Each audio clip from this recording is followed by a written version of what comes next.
before Florida knew the name Florida, before the Spanish set foot on its shores, and long before the rewriting of history, there lived a nation of giants.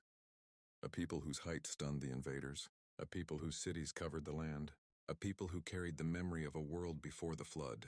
They were called the Timucua, the tall ones, the gentle titans of the southeast, descendants of an ancient lineage that long preceded Columbus. The giants of the eastern woods Spanish chronicles described them with awe.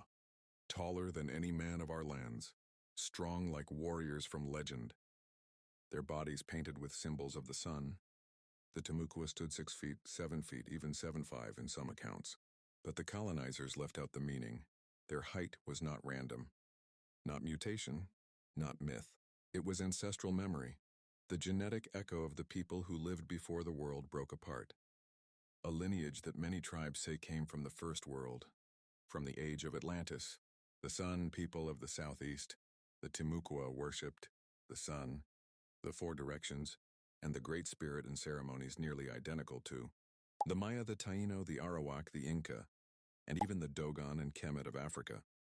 These were not isolated cultures. These were branches of the same ancient tree.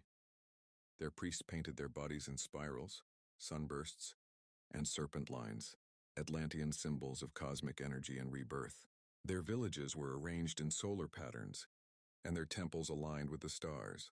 Only a people connected to ancient knowledge build with such precision. Their cities and mound temples long before Europeans arrived.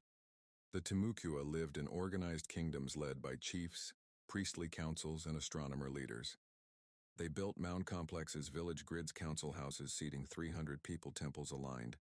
With the solstice corn storage systems, river navigation networks, their civilization covered Florida, Georgia, Alabama, parts of the Carolinas. This was not a tribe. It was a regional civilization. One deeply connected to the energy lines that once flowed through Atlantis. The spiritual warriors. Though peaceful by nature, the Timucua were fearless defenders of their sacred lands.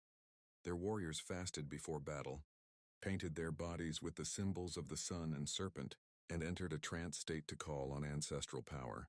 These warriors believed they were protecting not just land, but the last memory of a world before the flood.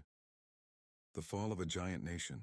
When the Spanish arrived, they were terrified of the Timucua's size and unity, so they did what colonizers always did: forced conversion, enslavement, disease, assimilate ion lies. The giant nation fell, not in battle, but through centuries of slow destruction. But the Timucua did not disappear. Their lineage lives on in African American, Afro-Caribbean, Seminole, Creek, and Gullah Geechee communities. Their blood still walks Florida today. The Atlantean connection.